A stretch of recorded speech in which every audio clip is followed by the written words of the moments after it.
అమ్మమ్మ మా చిన్నప్పుడు చెప్తాంటారు కదా మీరు ఉల్లిపాయల పులుసు ఉందని. నాకైతే సాంబార్ తెలుసు. సాంబారు పులుసు అంటే ఏమి?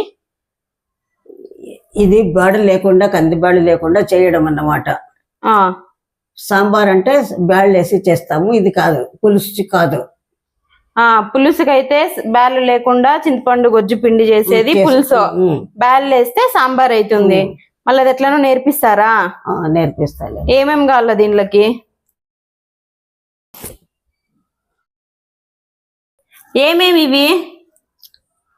ఇదే మెంతులు, మెంతులు, ఒట్టిమిరపకాయలు, ఒట్టిమిరపకాయలు, కొబ్బరి, ఒట్టి కొబ్బరి, చింతపండు గుజ్జు, చింతపండు గుజ్జు, కొద్దిగా మిరప్పొడి, మిరప్పొడి, సాంబార్ పొడి 2, దాంట్లోకే కొద్దిగా జీలకర్ర, ఇంగువ, 2 టమాటాలు, మనకు తగినన్ని ఉల్లిపాయలు, తగినంత బెల్లము, ఉప్పు, నూనె వేసుకొని ఇవి వేయించుకో. ఫస్ట్ మిరపకాయలు, నూనె వేయకుండా మిరపకాయలు జీలకర్ర వేసి మెంతులు వేయించి పక్కకు పెట్టుకొని వేయి. మెంతులు కొద్దిగా ఉన్నాయి కాబట్టి త్వరగా వేగిపోతాయి అన్నమాట. లో ఫ్లేమ్లో నీట్గా సువాసన వచ్చేంత వరకు దోరగా వేయించుకోవాలి.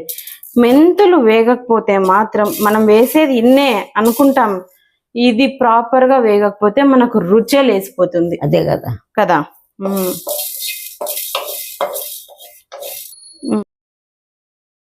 మెంతులు 60% వేగాయి. ఇప్పుడు వట్టిమిరపకాయలు కూడా కొద్దిగా నూనె వేస్తా. నూనె వేయకపోతే మిరపకాయలు ఘాటు వచ్చేస్తాయి అన్నమాట. ఇది చూసారా ఎంత బాగా రంగు మారిపోయాయి 2. ఇప్పుడు మనం ఎండు కొబ్బరి కూడా వేసుకుందాం. మీకు ఇన్ కేస్ పచ్చి కొబ్బరి అవైలబిలిటీ ఉంటే అది కూడా వేసుకోండి, బాగుంటుంది. తెల్లవాయలు తినే వాళ్ళు ఉంటే అవి కూడా వేసుకోండి, ఇంకా బాగుంటుంది. మేము ఆల్వేస్ స్కిప్ చేస్తాం కాబట్టి అంతే. ఇంకా దీన్ని మిక్సీ గిన్నెలోకి తీసేసుకోవడమే. చల్లారిన తర్వాత మిక్సీ పట్టుకోవాలి. అదే బాండ్లీలో ఒక 3 స్పూన్స్ వేసాను. దీంట్లోనే తిరువాత వేసి ఉల్లిపాయలు వేపిస్తా. అన్ని షార్ట్ కట్లు ఎత్తుక్కోవాలి మనకు టైం లేనప్పుడు. ఖాళీగా ఉన్నప్పుడు ఎంతైనా చేయొచ్చు. మీ ఇంట్లో కూడా ఇదే గోలే ఉంటుందని అనుకుంటున్నాను. అదైతే తప్పదు కదండి మరి.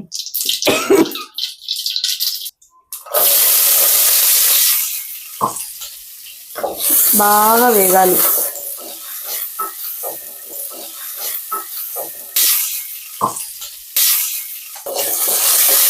ఇంకా ఇట్లా ట్రాన్స్పరెంట్ మూత పెట్టి మగ్గించుకుందాం. వేస్తుండే 2 కలిపి వెళ్ళి. ఇప్పుడు కూడా మెత్తగా అయిపోయింది. టొమాటో వేసి మరి వేసి మూత పెట్టి మంట తగ్గించుకోవాలి.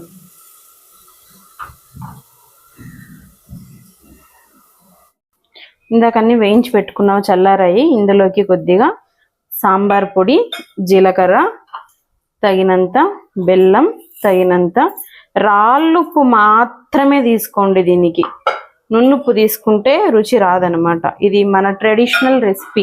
అథెంటిక్ ఫ్లేవర్ రావాలంటే మనం ఇలాగే చేయాలి. దీన్ని పౌడర్ పెట్టుకుందాం.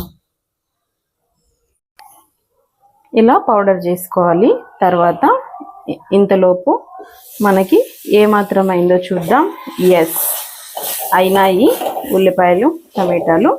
ఇప్పుడు మనము ఆల్రెడీ చింతపండు గొజ్జు తీసి పెట్టుకున్నాం కదండి, అది వేసేయాలి. నేను బాగా ఇంత సైజు చింతపండు తీసుకొని ఈ పల్ప్ అంతా తీసాను అనమాట నీట్గా. దాంట్లో పసుపు పొడి వేస్తా, మర్చిపోయాను. ఎస్,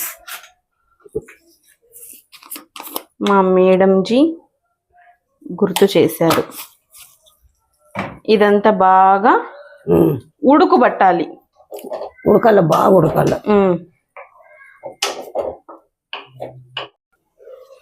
చూసారా, ఉడుకు అనేది పట్టింది.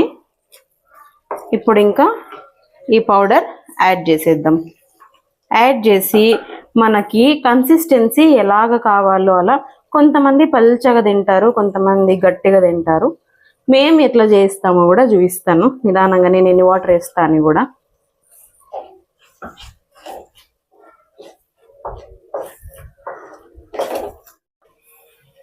మనము సంఘానికి అధ్యక్షురాలకి పోటీ చేయబోతున్నాం కాబట్టి అదే అండి మన అఖిల భారత పొదుపరుల సంఘం.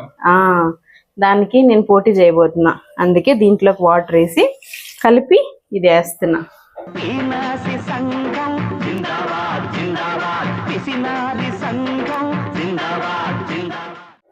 ఇంకొద్దిగా వాటర్ అయితే వేస్తాను.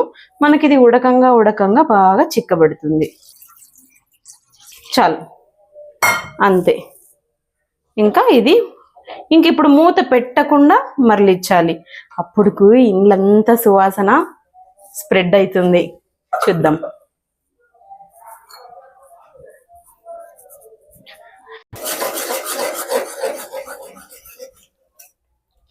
ఇది ఒక రకమైన కలపడం, అలా కలిపితే త్వరగా చిక్కబడుతుందని.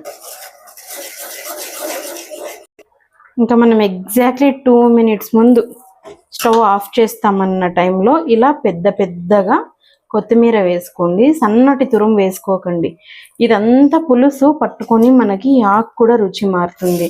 సరే ఇంట్లో ఉంది కదా అని కొత్తిమీర ఇంత ఎత్తగా వేయద్దండి, అది కూడా మీకు రుచి చెడిపేస్తుంది.